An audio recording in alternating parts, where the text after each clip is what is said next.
నమస్కారం వార్తలకు స్వాగతం ముందుగా ముఖ్యాంశాలు మాజీ ఎంపీ కవిత మీడియా సమావేశం పలు అంశాలపై వివరణ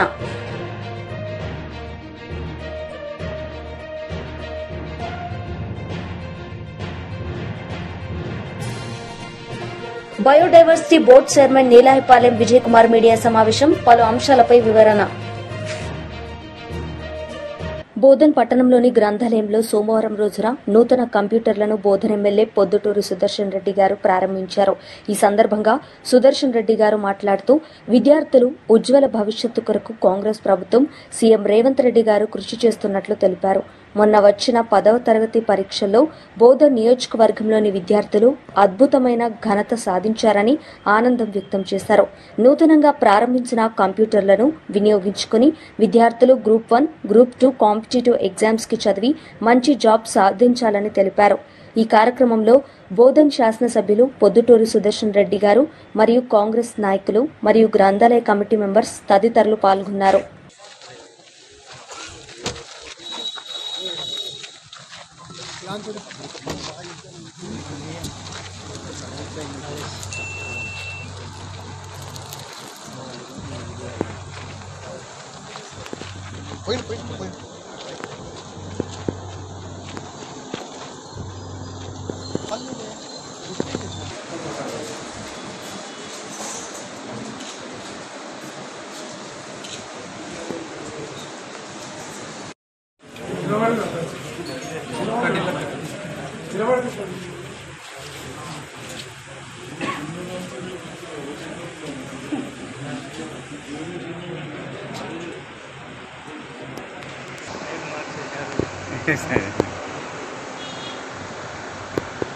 హాస్పిటల్ కంటాను హాస్పిటల్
విద్యార్థులు ఎడ్యుకేషన్ చేసుకునే విద్యార్థులు ఏ విధంగా ఎగ్జామ్ కి హ్యాపీగా కావడానికి మీరందరూ బోధన్ గ్రంథాలయంలో వచ్చి విద్యాభ్యాసం చేసుకుంటారు, బుక్స్ చేస్తారు, చదువుతా ఉన్నారు. అదేవిధంగా మీ చైర్మన్ రాజిరెడ్డి గారు పిల్లలు బాగా స్ట్రెంత్ వస్తా ఉంటే ఇంట్రెస్ట్ గా చెప్తా ఉన్నారు. వాళ్ళ కంప్యూటర్స్ కావాలంటే కొద్దిగా ఇంకా బాగుంటుందనే ఉద్దేశంతో వారు మీ ఆలోచనలు వారు దృష్టికి వచ్చిన తర్వాత తప్పనిసరిగా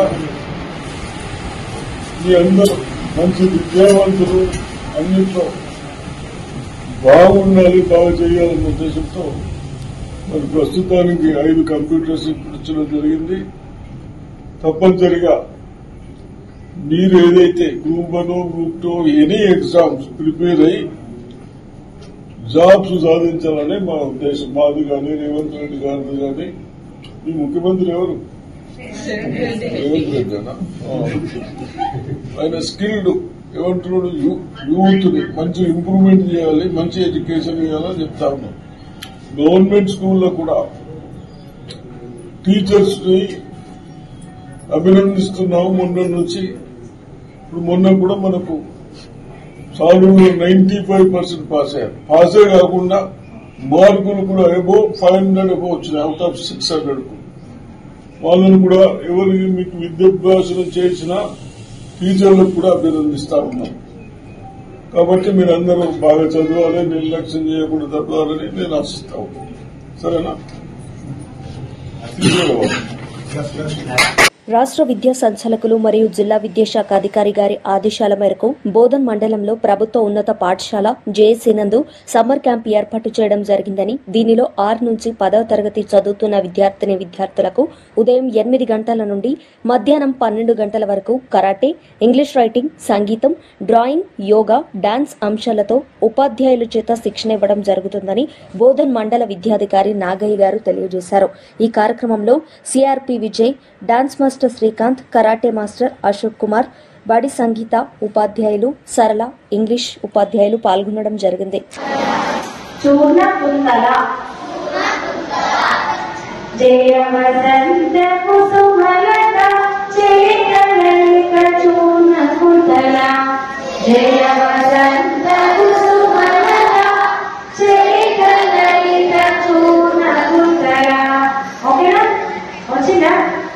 ఈజీగా ఉంటుంది.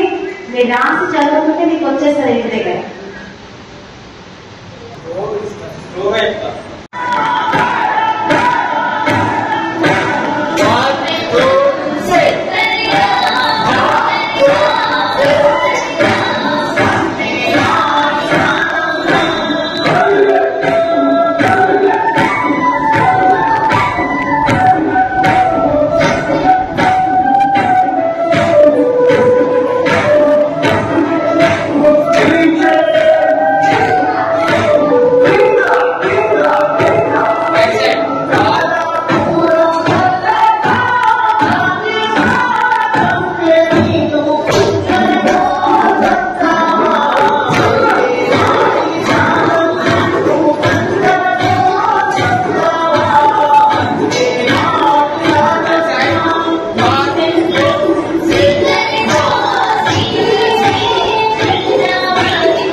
ఫోర్త్ స్టెప్ కి మనం గ్రీన్ కలర్ వేయాలి. ఇలా మొత్తం గ్రీన్ కాదు, ఒక బాక్స్ లో గ్రీన్ వేయాలి, మరో బాక్స్ లో డార్క్ గ్రీన్ వేయాలి.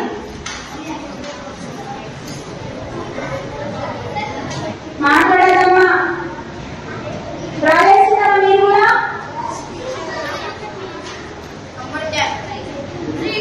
ఈ దాంట్లో దాంట్లో మీరందరూ కొంతమంది దీంట్లో గ్రీన్ కలర్ వేసేస్తున్నారు, రెడ్ కలర్ వేసే దాంట్లో గ్రీన్ కలర్ వేస్తున్నారు కదా, చూడండి అట్లా. ఇంకా కొంతమంది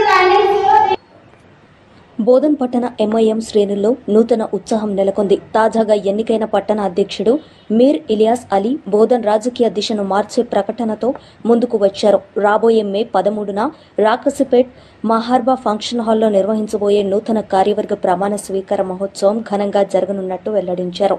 ఈ కార్యక్రమానికి ఎంఐఎం జిల్లా అధ్యక్షుడు ఫయాజ్ అహ్మద్ ముఖ్య అతిథిగా విచ్చేయనుండగా పార్టీ అధినేత అసదుద్దీన్ ఓవైసీ, మల్లక్పేట ఎమ్మెల్యే బాలాల ఆదేశాల మేరకు వేడుకలు జరుగుతాయని తెలిపారు. పార్టీ కార్యకర్తలు, నాయకులు పెద్ద ఎత్తున పాల్గొని వేడుకను విజయవంతం చేయాలని ఉద్ఘాటించారు. ఇలియాస్ అలీ తన స్వగృహంలో విలేకరుల సమావేశం నిర్వహించి కార్యక్రమానంతరం జలాల్ బుఖారీ దర్గాలో చాదర్ సమర్పణ జరిగి తర్వాత భోజన సదుపాయం ఏర్పాటు చేస్తామని వెల్లడించారు. సమావేశంలో అహ్మద్ బిన్ మోహసిన్, హబీబ్ ఖాన్, ఖదీర్, అబ్దుల్ అల్తాఫ్, సమీర్ హుస్సేన్ తదితరులు పాల్గొన్నారు. బోధన ప్రజలందరికీ నా తరఫున సలాం వాలేకుం, నమస్కారం. ఈరోజు ప్రెస్ మీట్ పెట్టడానికి ఇంపార్టెంట్ కారణం ఏంటంటే బోధన్ మజ్లిస్ టౌన్ బాడీ ఎలక్టెడ్గా నేను ప్రెసిడెంట్ ఎలక్ట్ అయినా దాని విషయంలో సన్మాన కార్యక్రమం మా పెద్ద అసదుద్దీన్ అవైసీ గారు డైరెక్షన్ మీదుగా 13వ తారీఖు మంగళవారము మర్హబా ఫంక్షన్ హాల్ రక్కాస్పేట్లో సన్మానం ప్రోగ్రాం చేయబడును.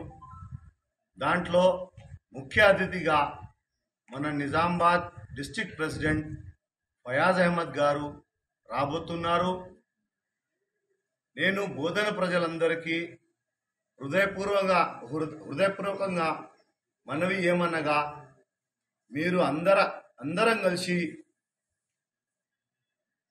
జల్సాకొచ్చి జల్సాని సక్సెస్ చేయాలని నా ఒక మనవి.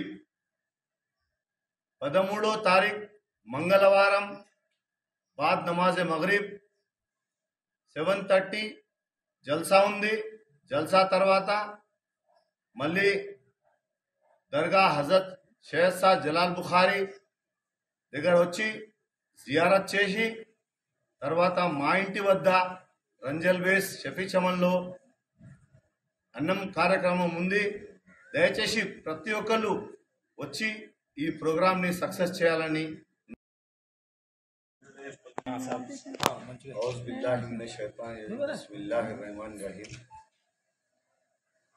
आज प्रेस मीट रखने का मेन मकसद ये है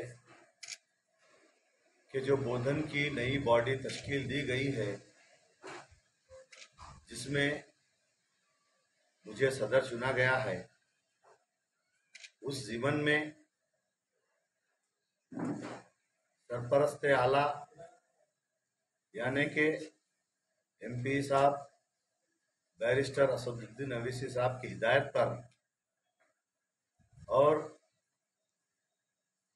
MLA मलकपेट बलाला साहब की हिदायत पर बरोज मंगल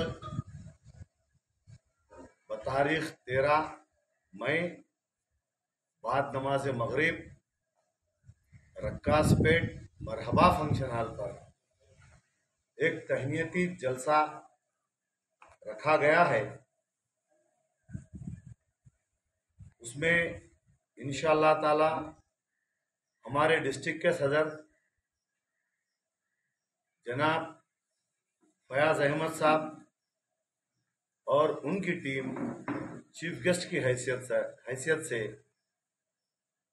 वो बोधन आएंगे और मैं तमाम मजलिस के कारकुनों से, मजलिस के एक्स काउंसलर से और तमाम बोधन के अवाम से अदबन गुजारिश कर रहा हूँ कि वो बरोज़ 13 तारीख मंगल बाद नमाज मगरिब मरहबा फंक्शन हॉल पर आके जलसे को कामयाब करे। जलसे के बाद हजरत सैयद शाह जलाल बुखारी साहब की दरगाह पर चादर चढ़ाएंगे। उसके बाद मेरे मकान यानी कि रंजल बेस शफीक चमन पर ताम का एहतमाम किया गया है। मैं तमाम हजरात से और मजलिस के कारकुनों से, मजलिस के चाहने वालों से और प्रेस वालों से अदबन गुजारिश करता हूं कि वो ज्यादा से ज्यादा तादाद में आकर మాజీ ఎంపీ కవిత మీడియా సమావేశం నిర్వహించారు. ఈ సందర్భంగా ఆమె మాట్లాడారు. అప్పులు తీసుకొని రావడం, ఖజానా మీద భారాన్ని పెంచడం, కానీ తెచ్చినటువంటి అప్పుతోనే ఒక్కటి కూడా పనికొచ్చేటటువంటి పని చేయకపోవడం అన్నది మనం గత 16 నెలలుగా చూస్తున్నటువంటి సందర్భం. అంతేకాకుండా మన రాష్ట్రానికి సంబంధించినటువంటి గౌరవ ముఖ్యమంత్రి గారు నిన్నగాక మొన్న మాట్లాడినటువంటి మాటలు కూడా మనందరం కూడా చూసినాం. తెలంగాణ ఆత్మగౌరవాన్ని కించపరిచే విధంగా, నేను ఒక రాష్ట్ర ముఖ్యమంత్రిగా ఎక్కడికి పోతున్నా నన్ను చెప్పుల దొంగను చూసినట్టు చూస్తున్నారని అంత నీచమైనటువంటి మాటలు, నిజంగా అట్లాంటి మాటలు చెప్పాలంటే ఇబ్బంది అనిపించినా ఆయన నోటి నుండి అట్లాంటి మాటలు వినడం అన్నది తెలంగాణ ప్రజలకు అవమానం. అది సీఎం చైర్కి అన్నది పక్కన పెడితే మనది అన్ని రాష్ట్రాల్లాగా కాదు. మనం ఆత్మగౌరవంతో పోరాటం చేసి 60 ఏళ్ళు సాధించుకున్నటువంటి రాష్ట్రం. అటువంటి రాష్ట్రాన్ని ఎంత గౌరవప్రదంగా మనం కాపాడుకుంటే అంత బాగుంటుంది. కానీ తెలంగాణ ఆత్మగౌరవాన్ని కించపరిచే విధంగా ముఖ్యమంత్రి గారు మాట్లాడడం బాధాకరం. అయితే ముఖ్యమంత్రి గారి మాటల వెనకాల ఆక్రోశము, బాధ వేరే ఉన్నది. ఏంది వేరేది? మొన్ననే మనం చూసినాం, 400 ఎకరాలు కంచగచ్చిబౌలి భూముల్ని కుదోబెట్టి 10,000 కోట్ల రూపాయలను అప్పుగా తీసుకొని రావడం జరిగింది. యావత్ ప్రపంచం ముందు తెలంగాణ పరువు తీసినటువంటి ఉదంతాన్ని కూడా చూసినాం. అక్కడ ఉన్నటువంటి నెమళ్లను, చెట్లను అన్నిటినీ నాశనం చేస్తే ప్రపంచవ్యాప్తంగా ఉన్న పర్యావరణవేత్తలందరూ కూడా బాధపడ్డ విషయం చూసినాం. మరి ఎందుకంత పట్టుదల? ఎందుకు ఆ భూములు అమ్మాలి? ఎందుకు 10,000 కోట్లు తెచ్చుకోవాలి అంటే ముఖ్యమంత్రి గారు కంప్లీట్గా ఆలోచన ఏంటంటే తెలంగాణ రాష్ట్రంలో TSIICలో, ఇదివరకు TSIIC అన్నాము, ఇప్పుడు వాళ్ళు TGIIC అంటున్నారు, ఇండస్ట్రియల్ ఇన్ఫ్రాస్ట్రక్చర్ డెవలప్మెంట్ కార్పొరేషన్లో 1,75,000 ఎకరాల పైచిలకు భూమి కేసీఆర్ గారు జమ చేసి పెట్టిండ్రు. కేవలం హైదరాబాద్లో కాదు, జిల్లాలలో ఉన్నటువంటి అన్ని కేంద్రాలలో కూడా ఫ్యూచర్లో ఇండస్ట్రియల్ ఎక్స్పాన్షన్ కోసం అని చెప్పి TSIICని ఒక స్ట్రాంగ్ పవర్ఫుల్ ఎంటిటీగా తయారు చేసి పెట్టిండ్రు. ఇవాళ రేవంత్ రెడ్డి గారి కుట్ర ఏంటంటే ఆ భూములన్నింటినీ కూడా కుదవబెట్టాలి. కంచెగచ్చిబౌలి శాంపుల్ మాత్రమే 1,75,000 ఎకరాల తెలంగాణ వ్యాప్తంగా ఉన్న భూముల్ని కుదవబెట్టడానికి ఒక మంచి కుట్రపూరితమైనటువంటి స్కెచ్ రేవంత్ రెడ్డి గారు తయారు చేసుకున్నారు. మరి తయారు చేసుకున్నారు, కానీ ఆ విషయాన్ని ప్రజల నుంచి దాచిపెట్టాలనేటటువంటి ప్రయత్నం చేస్తున్నారు. మీ అందరికి కూడా తెలుసు, నా దగ్గర నిర్దిష్టమైనటువంటి ఆధారాలు లేకపోతే నేను మాట్లాడను. ఇవాళ నా చేతిలో ప్రభుత్వం ఇచ్చినటువంటి జీవో నంబర్ 12 ఉన్నది. GO number 12. ఈ జీవో ఏప్రిల్ 11వ తారీఖున ఇచ్చిరు ఈ సంవత్సరంలో. కానీ ఇది మీకు ఎక్కడ ప్రభుత్వ వెబ్సైట్లో కనబడదు, ఇండస్ట్రియల్ ఇన్ఫ్రాస్ట్రక్చర్ కార్పొరేషన్ వెబ్సైట్లో కనబడదు, ఎక్కడ కూడా కనబడదు. ఎందుకు ఇంత రహస్యం? ఎందుకోసం దాచిపెట్టినరు? ఏమున్నది ఈ జీవోలా? ఇది చెప్పడానికే నేను ఇవాళ తెలంగాణ ప్రజల ముందుకు రావడం జరిగింది. ఈ జీవోలో ఏం చెప్తుందంటే ప్రభుత్వము ఇప్పటి వరకు Telangana state industrial infrastructure corporation అనేటటువంటిది ఒక ప్రైవేట్ లిమిటెడ్ కంపెనీగా ఉన్నది. ఇప్పుడు దాన్ని రేవంత్ రెడ్డి గారి ప్రభుత్వం నిర్ణయం తీసుకొని పబ్లిక్ లిమిటెడ్ కంపెనీ కింద మార్చడం జరిగింది. మరి ఏం మార్పు వస్తుంది ప్రైవేట్ లిమిటెడ్ కంపెనీ నుంచి పబ్లిక్ లిమిటెడ్ కంపెనీ చేస్తే అంటే ఇంకా 1,000 కోట్లు ఎక్కువ రుణాలు తీసుకొచ్చేటటువంటి అవకాశం ఉంటుంది. మొత్తం తెలంగాణలో ఉన్నటువంటి 1,75,000 ఇండస్ట్రియల్ ఐడెంటిఫైడ్ భూములు ఏవైతే ఉన్నాయో వాటినన్నిటినీ కూడా స్టాక్ ఎక్స్చేంజ్లో కుదవబెట్టేటటువంటి అవకాశం వస్తుంది. అందుకోసమే ప్రైవేట్ లిమిటెడ్ కంపెనీ ఉన్నటువంటి TSIICని ఇలా పబ్లిక్ లిమిటెడ్ కంపెనీగా రేవంత్ రెడ్డి గారు మార్చడం జరిగింది. మార్చడంతోనే దీంట్లో ఏమొచ్చింది, ఇదే జీవోలో చెప్తారు. మార్చుతూ వాళ్ళు నిర్ణయం తీసుకుంటే ఏమొచ్చిందంటే the company got listed on 11/12/2024 at National Stock Exchange and the company status got change to high value debt listed entity. అంటే హై వాల్యూలో డెట్ తీసుకోవడానికి, అప్పులు తీసుకోవడానికి, 1,000 కోట్ల అప్పులు తీసుకోవడానికి ద్వారాలు తెరిచినటువంటి ప్రభుత్వం, కాంగ్రెస్ ప్రభుత్వం తెరిచినటువంటి ముఖ్యమంత్రి గారు రేవంత్ రెడ్డి గారు. ఇవాళ నేను రేవంత్ రెడ్డి గారిని అడుగుతా ఉన్నా, మీరు ఒకవేళ ప్రైవేట్ లిమిటెడ్ కంపెనీ నుంచి పబ్లిక్ లిమిటెడ్ కంపెనీ చేస్తే పబ్లిక్ దగ్గర ఈ విషయం ఎందుకు దాచిపెట్టినరు? నెల రోజులైతే ఈ విషయాన్ని, ఈ జీవోను ఎందుకు మీరు వెబ్సైట్లో పెడతలేరు? ఎందుకు మీరు ఎక్కడ సమావేశాల్లో చెప్తలేరు? ఒకవేళ ఈ మార్పు చేయడానికి, private limited to public limited చేయడానికి మీరేమైనా నిపుణుల కమిటీ వేసిండ్రా? ఎందుకోసం తెలంగాణ భూములన్నీ తీసుకుపోయి స్టాక్ ఎక్స్చేంజ్లో కుదవబెడుతున్నారు? స్టాక్ ఎక్స్చేంజ్ మన చేతిలో ఉంటుందా? దానిలో ఒకసారి లాభాలు రావచ్చు, ఒకసారి నష్టాలు రావచ్చు. ఒకవేళ నష్టం వస్తే తెలంగాణలో మనం జమ చేసి పెట్టుకున్నటువంటి 1,75,000 ఎకరాలు వాటి భవితవ్యం ఏంటిది? మన పిల్లల భవిష్యత్ ఎట్లా? రేపు ఎవరైనా కొత్తగా పెట్టుబడులు పెడదామని వస్తే వాళ్ళకి ఏం భూములు ఇస్తాం, మనము ఎట్లా ఫెసిలిటీస్ క్రియేట్ చేస్తాము? అంటే మీరు తెలంగాణ రాష్ట్ర భవిష్యత్తు మీద ఏమాత్రం ఆలోచన లేకుండా డైరెక్ట్గా పబ్లిక్ లిస్టెడ్ కంపెనీ చేసి దీన్ని స్టాక్ ఎక్స్చేంజ్లో లిస్ట్ చేయడం అన్నది చాలా దారుణం. ఈ విషయాన్ని ప్రజలకు biodiversity board chairman Neelayapalem Vijay Kumar media సమావేశం నిర్వహించారు. ఈ సందర్భంగా ఆయన మాట్లాడారు. రిసార్ట్కి పంపించారు. హైలాండ్ రిసార్ట్లో గత వారం రోజులుగా మనం చూస్తున్నది ఇదే. మహిళలు కొంతమంది ఇద్దారు. వాళ్ళు ఎవరంటే డ్రైవర్ల భార్యలు, వెల్డర్లు, చంటి బిడ్డలను చంకలు వేసుకొచ్చిన మహిళలు. వీళ్ళెవరిని ఏం తప్పట్లేట్లుంది. వాళ్ళకేదో పాపం 4 డబ్బులు ఇచ్చేవాడు కాబట్టి వచ్చారు. వాళ్ళకేం తెలుసు? సో ఈ పేపర్లు దిద్దాలంటే ఒక ప్రొఫెసర్ స్థాయి, మినిమం ఒక ప్రొఫెసర్ స్థాయి ఉండాలి అని వాళ్ళ రూల్స్లో ఉంది. ఆయన మోనార్క్ కదా, ఆయన రూల్స్ అండ్ రెగ్యులేషన్స్ని అని పక్కన పెట్టేసి అక్కడ దిద్దిచ్చారు. సరే, మళ్ళా పాపం అభ్యర్థులు కోర్టుకెళ్ళారు. అట్లా కాదు, ఇక్కడ ఆయన అక్కడ దిద్దిచ్చాడు, ఇది ఏపీపీఎస్సీ ఆఫీస్లో చేయించాలి కదా అని చాలా అలవోగ్గా అబద్ధం చెప్పించారు. మేము అసలు అక్కడ దిద్దించలేదు అన్నాడు. కోర్టుకి ఈ అభ్యర్థులు అక్కడ ఎంతెంతమంది సెక్యూరిటీ ఉన్నారు, వాళ్ళ బిల్స్ ఏంటి, వాళ్ళ ఫుడ్ ఏంటి, ఇవన్నీ కష్టపడి సంపాదించి ఎంతన్నా పాపం నిరుద్యోగులు ఒక్కొక్కరు 2-3 సంవత్సరాల పాటు లీవులు పెట్టి ఎట్టన్నా ఈ జాబ్ కొట్టాలి అనే దీంతో పాపం కష్టపడి చదివిన, రాత్రి మగవాళ్ళు కష్టపడి చదివిన వాళ్ళు కాబట్టి ఇట్లాంటి యాదవ పనులు చేసిన వీళ్ళ కోసం మళ్ళా కోర్టుకు ఎక్కి ఆ బిల్స్ అన్నీ ఇస్తే కోర్టు అవన్నీ చూసి అవును నిజమే, ఈ తప్పు, వాల్యుయేషన్ చేయించండి అంటూ పంపించారు. గౌతమ్ సవాంగ్ గారు వచ్చారు. ఇంకా ఏం చేయలేక అప్పటి గవర్నమెంటు ఈయన ట్రాన్స్ఫర్ చేసేసింది. ఎవరిని? పిఎస్ఆర్ ఆంజనేయులు గారిని. ఏమో మరీ బాగా దాని గొడవ అయిపోతుంది, వచ్చేసింది, ట్రాన్స్ఫర్ చేసింది.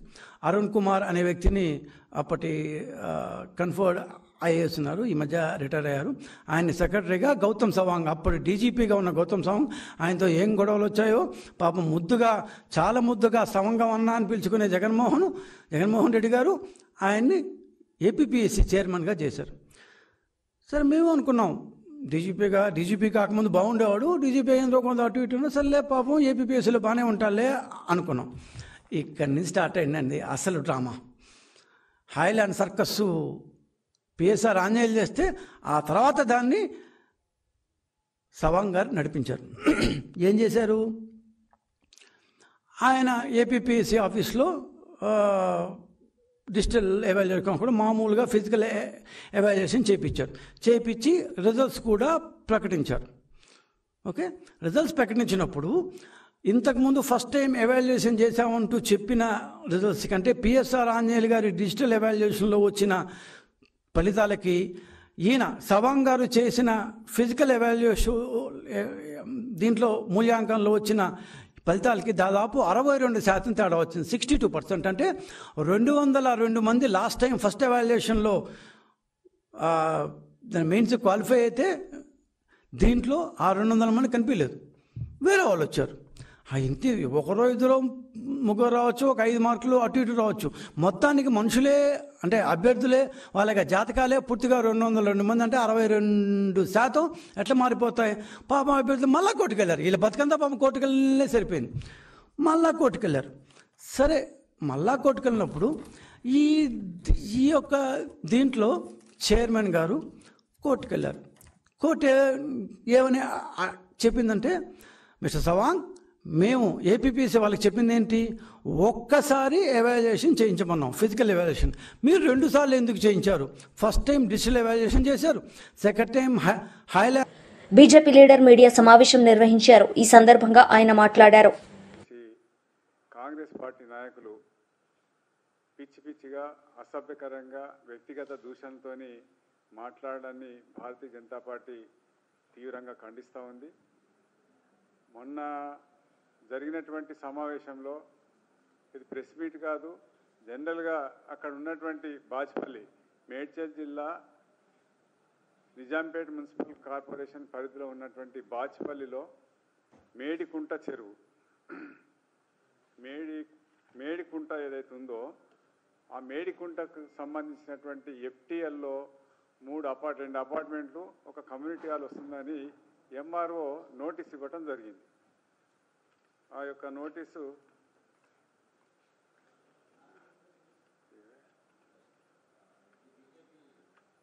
ఇప్పుడు తెచ్చిచ్చే కదా మనకు,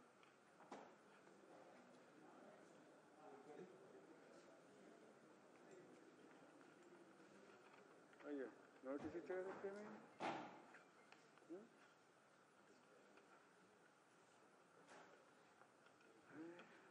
కింద పడ్డదే. ఈ యొక్క నోటీసు వారం రోజుల లోపల ఎంఆర్ఓ నోటీస్ ఇవ్వడం జరిగింది. ఆ యొక్క నోటీసు ద్వారా 7 రోజుల లోపల ఈ అపార్ట్మెంట్ వాసులు ఖాళీ చేసి ఆ యొక్క అపార్ట్మెంట్లను కూల్చివేసుకోవాలని, కమ్యూనిటీ హాల్ను కూల్చివేసుకోవాలని దాదాపు 80 కుటుంబాలు దాంట్లో నివసిస్తూ ఉన్నారు. 5 సంవత్సరాల క్రితమే నిర్మాణం అయి ఉన్నటువంటి అపార్ట్మెంట్స్ అవి. కమ్యూనిటీ హాల్ కూడా నిర్మాణం అయి ఉంది. మరి 5 సంవత్సరాల కింద లేనటువంటి అభ్యంతరము ఇప్పుడు నోటీస్ ఇవ్వడంలో అర్థమే ఉంది. కాబట్టి అక్కడ ఉన్నటువంటి అపార్ట్మెంట్ వాసులతో మాట్లాడుతూ నేను కూడా సమావేశంలో ఉన్నా. మరి చాలామంది బీజేపీ కార్యకర్తలు ఉన్నారు, అదేవిధంగా అపార్ట్మెంట్ వాసులు వాళ్ళందరూ ఎక్కడెక్కడి నుంచో రాష్ట్రానికి సంబంధించి అనేక జిల్లాల నుంచి ఉన్నటువంటి వాళ్ళు అక్కడ ఉన్నారు. అపార్ట్మెంట్ కొని వాళ్ళు నివసిస్తూ ఉన్నారు, శాశ్వతంగా నివసిస్తూ ఉన్నారు. అటువంటి వాళ్ళకి వాళ్ళ పిలుగుపడ్డట్టు వచ్చి ఈ నోటీస్ ఇవ్వటంలో, ఎంఆర్ఓ నోటీస్ ఇవ్వటంలో అర్థమే ఉంది. ఆ ఫ్లోలో ఇది తప్పు. ఈ విధంగా హైడ్రా ఏ రకంగానైతే అక్కడ ఇక్కడ ఈ కూల్చివేతలు చేశారో అందులో ఎక్కువ మల్కాజ్గిరి పార్లమెంట్ నియోజకవర్గంతో పాటు ఇటు రంగారెడ్డి జిల్లాలో ఈ విధమైనటువంటి కూల్చివేతలు జరుగుతున్నాయి. మూసి పరివాహక ప్రాంతంలో కూడా ఈ విధంగా జరుగుతున్నాయి. అది తప్పు. ప్రజలను ఇబ్బంది పెట్టొద్దు, భయవంతం చేయొద్దు అని చెప్పేసి ఆ ఫ్లోలో వాళ్ళు మాట్లాడింది. అంతే తప్ప ఎవరిని వ్యక్తిగతంగా దూషించలేదు, వ్యక్తిగతంగా మాట్లాడలేదు. కాబట్టి ఎప్పుడు మాట్లాడే తీరునే మాట్లాడింది తప్ప అందులో కొత్త విశేషం ఏమీ లేదు. దానికి కాంగ్రెస్ పార్టీ నాయకులు వ్యక్తిగతంగా మాట్లాడి జగ్గారెడ్డి గారు, అదేవిధంగా ఆది శ్రీనివాస్, వీళ్ళిద్దరూ వ్యక్తిగతంగా మాట్లాడి చాలా అవమానకరంగా వాళ్ళు వ్యవహరించడం ఏదైతుందో ఇది భారతీయ జనతా పార్టీ తీవ్రంగా ఖండిస్తుంది. మీరు వ్యక్తిగతంగా మాట్లాడడం కాదు, ఏదైనా ఉంటే ఒక పాలసీల మీద మాట్లాడండి. భారతీయ జనతా పార్టీ గురించి కానీ లేదా ఎంపీలు వివిధ ఎంపీలు భారతీయ జనతా పార్టీకి సంబంధించిన ఎంపీలు వాళ్ళ నియోజకవర్గాలు చేస్తున్నటువంటి విషయాల మీద, కార్యక్రమాల మీద మాట్లాడండి. అంతేగాని ఒక వ్యక్తిని పట్టుకొని వ్యక్తిగతంగా మాట్లాడి ఏదైతే సభ్య సమాజము తలదించుకునే విధంగా ఆ పరిభాషలో మాట్లాడడం ఏదైతుందో అది కాంగ్రెస్ పార్టీ నాయకులకే చెల్లుతుంది తప్ప సమాజం అంగీకరించదన్న విషయాన్ని ఈ సందర్భంగా గుర్తు చేస్తా ఉన్నాను. గతంలో ఇప్పుడు ఇవాళ జగ్గారెడ్డి గారు ఈ రకంగా మాట్లాడిండు. మరి అయ్యా నీవు ఇదే ముఖ్యమంత్రి కాకముందు మీ పార్టీ నాయకుడిగా ఉన్నప్పుడే ఏ విధంగా మాట్లాడో ఒకసారి గుర్తు తెచ్చుకో. నీ పరిభాషలో కాదు, ఏ రకంగా కూడా అవమానకరంగా మాట్లాడలేదు. కాబట్టి పేదలకు అన్యాయం జరగద్దు, పేదలకు నోటీసు ఇచ్చి భయభ్రాంతం చేయొద్దు. అమాయకులు, మధ్యతరగతి వారు వీటి ఫ్లాట్లను కొన్నారు, రుణాలు తెచ్చుకొని కొన్నారు. వాటిని ఆ కమ్యూనిటీ హాల్ను మున్సిపల్ ఫండ్స్తోని నిజాంపేట మున్సిపల్ కార్పొరేషన్ యొక్క ఫండ్స్ ఇచ్చి ఆ యొక్క కమ్యూనిటీ హాల్ నిర్మాణం జరిగింది. ఆ కమ్యూనిటీ హాల్కు అక్కడ ఉన్నటువంటి స్థానిక ఎమ్మెల్యే, ఎమ్మెల్సీ, తర్వాత మేయర్ వాళ్ళందరూ కూడా ఆ యొక్క ఇనాగరేషన్లో పాల్గొన్నారు.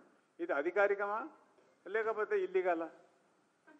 ఏమైనప్పటికీ ఆ విధంగా మరి అది మాజీ హోంమంత్రి బీఆర్ఎస్ పార్టీ సీనియర్ నాయకులు నాయని నరసింహారెడ్డి జయంతి కార్యక్రమంలో మాజీ మంత్రి కేటీఆర్ పాల్గొన్నారు. ఈ సందర్భంగా ఆయన మాట్లాడారు. నేను, అదేవిధంగా పద్మారావు గారు, ఇంకా కొంతమంది మేము మౌలాలి రైల్వే స్టేషన్లో రైలు రోకోలు చేసినప్పుడు, ఉప్పల్లో రాస్తా రోకోలు చేసినప్పుడు, ఉస్మానియా యూనివర్సిటీ కాడ మాణికేశ్వరి నగర్ బస్తీ కాడ గొడవ పోయినప్పుడు మా మీద రకరకాల కేసులు అప్పటి కాంగ్రెస్ ప్రభుత్వం పెట్టింది. సో ఆ కేసుల చుట్టూ తిరుగుతున్నప్పుడు మన ప్రభుత్వం వచ్చిన తర్వాత వారు హోంమంత్రిగా ఉన్నారు. నేను ఒకరోజు అడిగిన, అన్న ఎత్తే రాదే, మీరే హోంమంత్రి, మరి మీరు ఎత్తైపోతే ఇంకెవరు ఎత్తేయాలి మా మీద అంటే, వెంటనే డీజీపీని పిలిచి కేసీఆర్ గారు చెప్పినారు వెంటనే అన్ని కేసులు ఎత్తేయాలని చెప్పి అన్ని కేసులు, ఉద్యమ కేసులు ఆ రోజు వెంటనే సమీక్షా సమావేశం పెట్టి వారే ఎవరి మీదనైతే కాంగ్రెస్ ప్రభుత్వం ఆనాడు కేసులు పెట్టిందో, ఎవరినైతే ఇబ్బంది పెట్టే ప్రయత్నం చేసిందో ఉద్యమంలో, వారే హోంశాఖ మంత్రిగా మొత్తం ఉద్యమకారులందరి మీద కూడా కేసులు ఎత్తేసే విధంగా వారికి ఆ బాధ్యత అప్పచెప్పింది పెద్దలు కేసీఆర్ గారు. అట్లాగే నాయన నరసింహారెడ్డి గారు కార్మిక పక్షపాతి.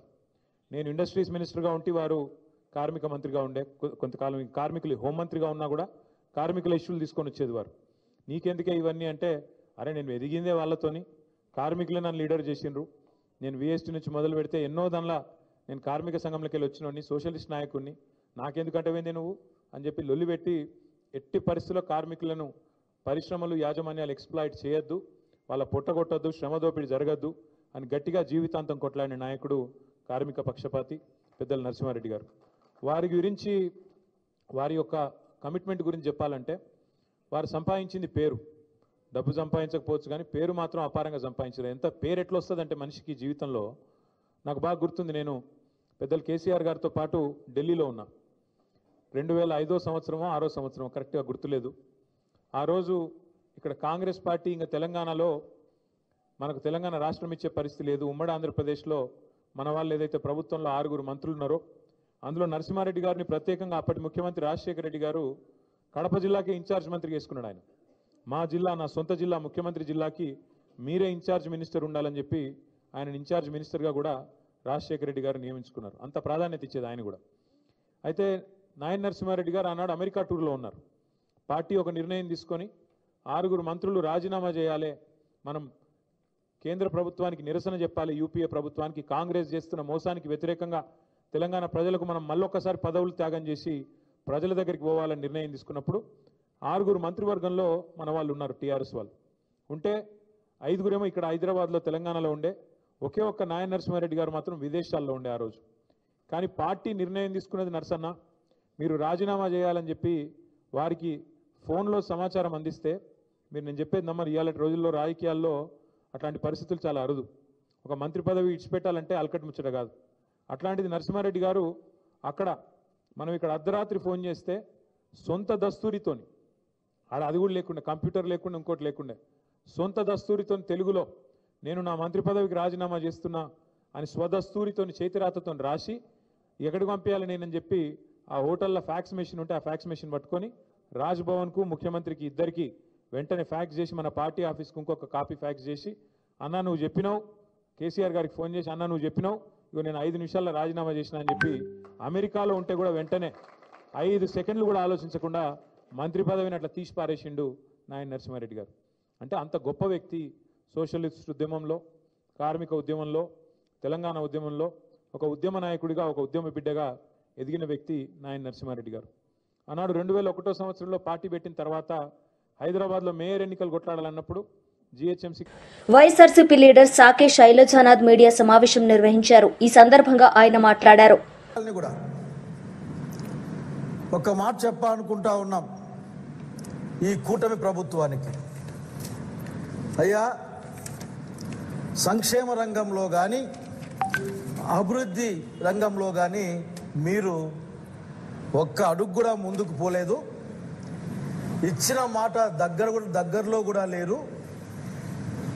ప్రజల్ని మభ్యపెట్టే మాటలే, ప్రజల్ని ఊరిస్తూ డబ్బుల్ని ప్రభుత్వ ఖజానాకు మిగిల్చుకుంటున్నారు అనేది ప్రజల యొక్క అభిప్రాయం, మాలాంటి వాళ్ళ ఆవేదన. సంవత్సరం అయిపోతూ ఉంది. మీరు అనుకుంటా ఉన్నారు మమ్మల్ని ఎవరూ గమనించడం లేదులే మేము చెప్పిన మాటలకి. ఎందుకంటే మీరు దగ్గర అనేకమైన ఎన్డీఏ కూటమి దగ్గర అనేకమైన ప్రసార మాధ్యమాలు ఉంటాయి. మొన్నటి బార్డర్ ఇష్యూలోగా వార్తలు వచ్చినట్లు చాలా ఉంటాయి. ఎవరు గమనించలేదని. శాంతి భద్రతల విషయంలో కూడా మీరు దేవతా వస్త్రాలు ధరించి ఉన్నారని చెప్పాలనుకుంటా ఉన్నా నేను. మొత్తం అందరికి కనిపిస్తూ ఉంది, మీకు మాత్రమే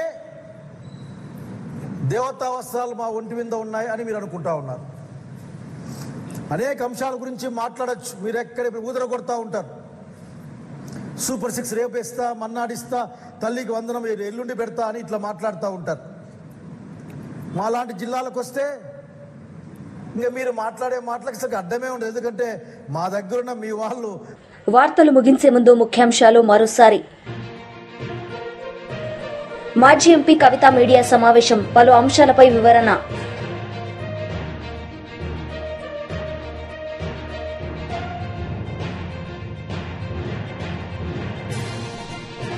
biodiversity board chairman Neelayapalem Vijay Kumar media సమావేశం, పలు అంశాలపై వివరణ. ఈ వార్తలు ఇంతటితో సమాప్తం. తిరిగి ప్రసారమయ్యే వార్తల్లో మళ్ళీ కలుద్దాం. అంతవరకు సెలవు. నమస్తే.